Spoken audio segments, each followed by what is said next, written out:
Hi, Kira. Hey, Sutton. I am excited. Today is, I feel like, the culmination of a lot of work and a lot of discerning what we should do. We've been filming videos for maybe almost 2 years now. Yeah. And we've decided that we wanted to try a podcast now. Mm-hmm. How are you feeling? Feeling good. It feels like the first day of school. Yeah. I wore a new dress. Oh, there you go. Got some new shoes from Academy Sports and Outdoors. Ready for everything. Yeah, I feel really excited. So I think for this first podcast, it would be helpful for us to talk through what we're trying to do. Why are we doing a podcast? What is it for? And what do we hope from it? So, Kira, tell me about that. Okay, so I think one of the things is when we have heard feedback from the videos, people have really loved that, partly because it's conversational and it's very accessible. And I've heard reports, people who couldn't come to church, they're in the hospital, and they could watch that, and it was really comforting for them. They learned something. It was a form of pastoral care, really. And we're also breaking down something that can be very abstract, theology, which we'll talk about a little bit more later. So I think there's this kind of pastoral impulse, there's a teaching impulse with the podcast, and it's also a desire to expand past the 10 minutes, let us kind of ramble a little bit more.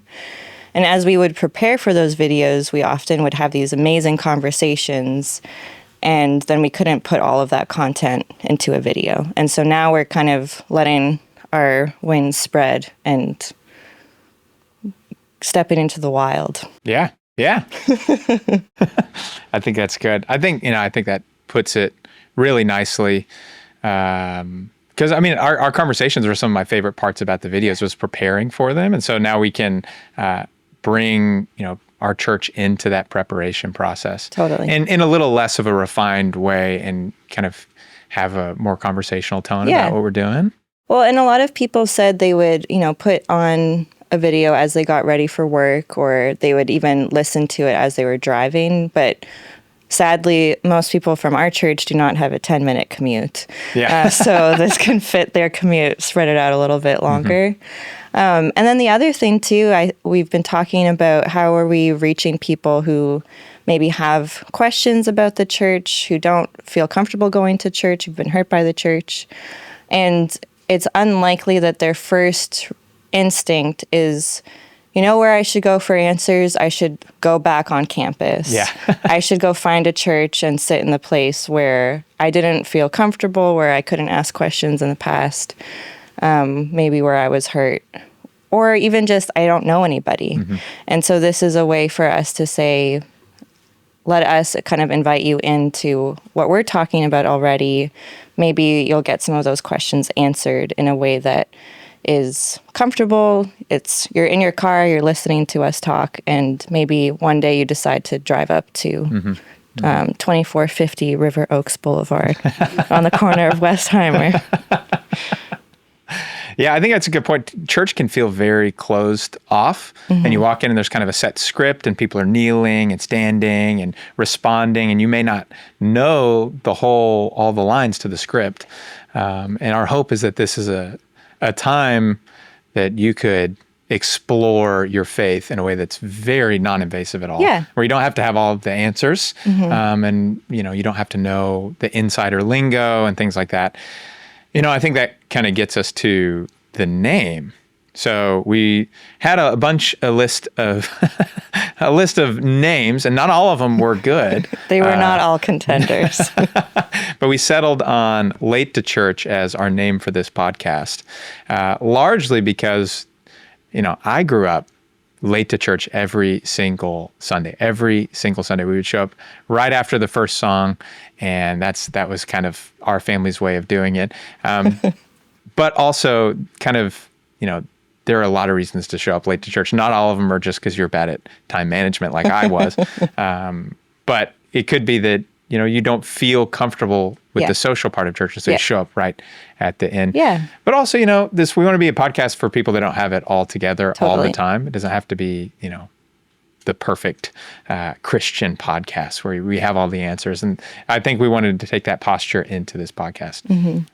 Yeah, I think my family often also was late to church, and the most uncomfortable thing was that usually meant that you had to sit in the front pew.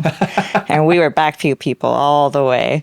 And still now, if I get a choice of where to sit, like I can be up against the back wall. And part of that is I love being able to see over the congregation and see what everyone is doing and kind of see who's there and be part of that. But part of it is also the anxiety of like who's behind you watching what you're doing. Yeah. And you don't necessarily know, like, oh, we're in this part of the hymn book, or I'm supposed to sit now, or I didn't cross myself properly. And learning all of that, I think, is part of what we want to talk about, kind of breaking that down for people, and to make it less anxiety-inducing.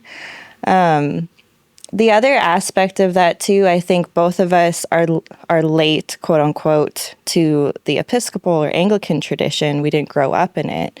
And so speaking to people who maybe are trying to find out about this tradition and are learning about it later on in life, and then also just more broadly, people who are later to Christian faith, they're learning about it as adults, or they're coming back to it. Or I think this is kind of the category that most of us are in. You're finally asking the questions that you wanted to ask earlier and you weren't maybe allowed to, or people didn't have the answers, whatever the case might be. Now we're trying to have that conversation of it's not too late for you to ask about the church, and God still is here waiting for you, and he's not looking at his watch like, oh, when are you going to get it together? And I think that's part of what I would really want people to hear too. Yeah. And I feel like people do think that a lot. Like, oh, I need to get back to going to church. Yeah. You know, I've just really, God's mad at me. And, that's a message that we don't want to reinforce here in this podcast, that, we want to talk about God's love for you and, provide a place for you to explore what that means for your life, your actual life, and not just kind of a theoretical kind of assent to an idea, but something that actually matters for your everyday life. Yeah, and that like you can be late to church and you don't have to get the stink eye from the Lord or other people, other Christians, that there's kind of a tongue-in-cheek side to the title as well. Like, we're all in this, in this place together. We've all been late to church, whether it's because your kid threw up just as you were leaving, or like you didn't really want to get out of bed, or you're kind of nervous about going to church. Whatever the case might be, there is a place for you, even if, unfortunately, it might be in the front pew because no one sits there. We have a balcony at our church, which that is the sweet spot. We often find each other in the balcony. Right there. Yeah. That's really good. Okay, so Kira, the world is your oyster. What would be some of the things you would like to talk about on a podcast like this? Okay. Well, there are a few things, some basic things like basics of the faith, just kind of walking through the things that Christians have always talked about, but making that accessible and relevant for people, like the 10 Commandments, the Apostles' Creed, which is a statement of beliefs in the history of the church that we still use, the Lord's Prayer, which is a prayer that Jesus gives to his followers. These are kind of the three cornerstone pieces of teaching the Christian faith over the history of the church across denominations. So I think walking through that would be interesting. I have a big pastoral heart for the ways that we misinterpret Christianity and how that can hurt us and other people. And so not in the sense of like pointing fingers at someone who is trying to figure this out, but trying to kind of help redirect us. So that's a big topic for me as well. I think another big, this is maybe a later question that you're going to ask, but what is the point of these pieces of knowledge? How does it actually change my life to know that Jesus is the Son of God? Does it have an impact on my day-to-day? And why does that even matter to a normal person who still has to get up and go to work, who still has to make breakfast? That's, I think, like where the rubber hits the road for me. And I was really annoying in school when I was studying theology, because I would go to these discussions and people would be getting really abstract, and I was always the one to be like, okay, but why does any of this matter to the person that's sitting in your church on Sunday? Like, their husband just died, and are they really thinking about these really abstract questions? And sometimes then people could say, oh yeah, it actually does matter, and let's break that down. And other times they're like, no, but it's just fun for us. It's just like a game for us to think about some of this stuff. So I think having that playful attitude is still something that I think can be fun, but I don't want to do theology trivia. I don't want it to be trivial. Yeah. It's not just like, oh, this is like a fun piece of knowledge for you to have. It should shape your life. I think that's a really important thing that we're trying to do here is move beyond just the what. We want to talk about what, the Lord's Prayer is, or what the 10 Commandments are, but move to the why it matters for our lives, our common lives together, our lives with God, the lives that we actually live every day, that we get up in the morning and commute to work, and the work that we are doing, and the children we are raising, and things that, are happening in our lives. What does it mean to have these concepts if they don't touch into our actual lives? And that's something, Kira, you are so gifted at talking about. And I think a large reason we wanted to move into a podcast to give more space for that. Thank you. And so I'm excited to see what this will bring. But let's kick off a little bit more. Let's talk about an insider word that I remember reading for the first time. I think it was a C.S. Lewis book, but the word is theology. And I remember reading it and kind of, squinting my eyebrows together and just being, I don't know what that word means. So I pulled up, I think I had to go to a computer in our house, and I typed in theology in Google or something. And the first thing that popped up was very unclear to me. I didn't know what the definition meant. And so, Kira, how would you define theology? So I really like learning about the roots of words, and sometimes that's helpful and sometimes it is trivial, literally. But here I think it's actually helpful. So theology, theos, God, and the ology is the study of, or talk of, or reasoned talk, intelligent talk about God. And that, I think, is so important for us to always keep at the center, that when we're talking about theology, it's not a what, it's a who. We are always talking about who is God, and how is this God part of my life? How has this God made himself known to me? And we have ways for diving into that through the world of Scripture, through the world of creation, through the ways that God appears to us.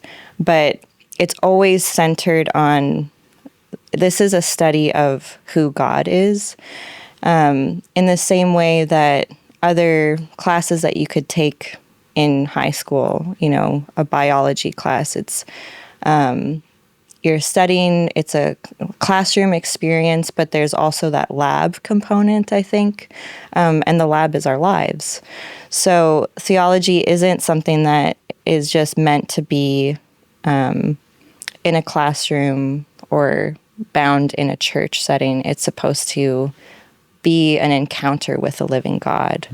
And that's why it's different from religious studies as well, because theology makes a claim. The study of theology makes a claim on your life because God makes a claim on your life. So you're saying that theology means the study of God. But unlike other areas of study, it kind of transcends into your everyday life because it's making a claim on who you are. And it's a relationship. It's a relationship. So it's the study of who God is as God relates to us. Yeah. Yeah. And I think, one of the other ways you can talk about it is it's talking about God, but that also means talking with God and hearing from God. So there is this kind of conversational element because there's nothing that we know about God that he hasn't himself first revealed to us. It's not that he's a dead subject. It's not this dusty book in the back of the library. This is a real person, a living person. That's such a helpful thing to add because, when I hear any sort of ology, I immediately kind of think of like an old museum with a bunch of animals that are like taxidermied. Yes. And we aren't studying God as if he were a taxidermy. Right, an instinct animal. Yes. We are studying a being that is relating to us. Yeah. It's a lot more like when you enter into a relationship with somebody and you have to take the time to get to know them. When you started dating your wife, Marley, she had been your friend, and now you were taking this intentional time to get to know her. And she was also getting to know you and letting you know stuff about her. And I can imagine some of those conversations.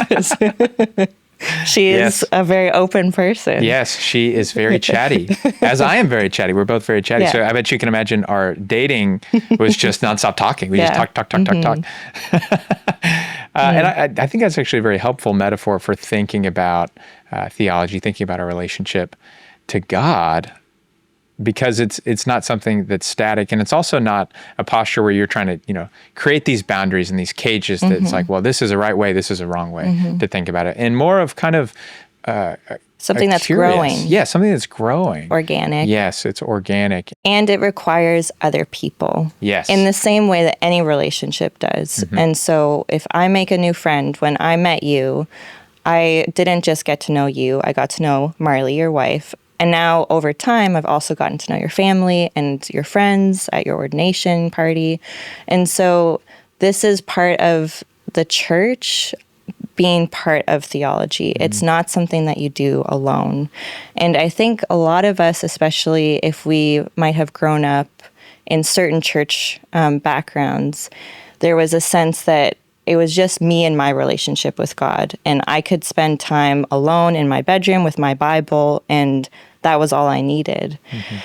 But it's such a false understanding because unless you're reading that Bible in the original text and you magically know Hebrew and Greek and Aramaic and all these languages, your Bible has been translated for you. And so it required other people to do that work.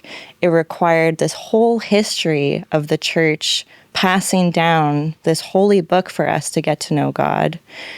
And then we're also learning who God is in that community of the church. And so we need one another for that. Yeah, absolutely. And I think there's kind of a myth that we are individuals and we can just do our own thing. Yeah. We have our own independence, but nothing about our human lives is actually individualistic. we have belly buttons because we couldn't be born alone, Yes. And I think that's a great point about translation, that our lives with God are similar to that. It's never isolated from other people. It's impossible. Even just the reception of the Bible itself, it's handed on, it's passed down through the church. And, it's kind of just a, myth that you could do it on your own at all. Yeah. And God doesn't want you to do it on your own. Yeah. He's not waiting on you to figure it out by yourself. That's not the type of God that we have, and that's not the God that reveals himself to us. Yeah, and sadly, sometimes other people in their brokenness are going to obscure God for you. You're going to hear a sermon where someone totally misinterprets the gospel, and it is not good news, it is bad news, and that's it. And I think a lot of people get stuck there, and then they write off the church altogether, and they write off other Christians altogether, and they think, maybe I still believe in God, but I don't want to have anything to do with other people. And so I think that's part of our hope for this podcast, is that we can introduce you to the broader church and maybe just give a little more hope about the church in its brokenness still has something to offer. Absolutely.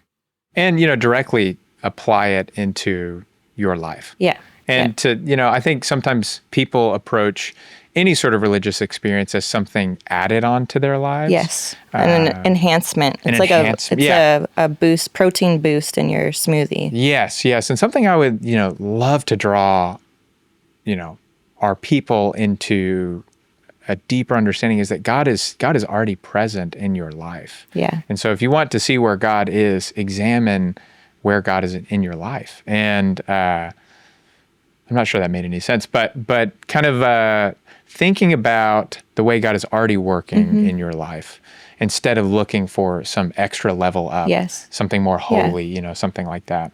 And then I think, to add to what you're saying, part of this podcast is helping people pay attention to that, giving them the tools to pay attention and to see that. Because I don't think about the Trinity, like the doctrine of the Trinity that's been passed down through history all that often in my life. But there are principles of that do dramatically impact my life. And knowing that helps me to attune to the person of God much more closely. And that's, I think, a hope that we have, is that people could experience the love of God in a way that, you don't have to have all the right answers. You may not have to have all the right things lined up in a perfect row, and you may not get to church on time. We want this to be a place that you can experience God, maybe for the first time, maybe for the first time in a long time, or maybe to be a space that you can return to after you've been hurt by the church. Yeah. Yeah, I think that's something that I have so many people that I care about that I would want to offer that to. And we get to meet a lot of people at the church now too, who are still wrestling with a lot of those questions. Absolutely. Okay, well, I think that does it for our very first podcast. Kira, this was a lot of fun. I'm looking forward to future conversations with you. All right. Thanks, Sutton. Thank you. Thanks for listening to Late to Church. You can find the show on Apple Podcasts, Spotify, YouTube, or wherever you get podcasts. Be sure to follow, rate, and review, or leave a comment and let us know what you think. If you have any questions or topics you'd like us to explore, send an email to latetochurch@sjd.org. Late to Church is a production of the Church of St. John the Divine in Houston, Texas.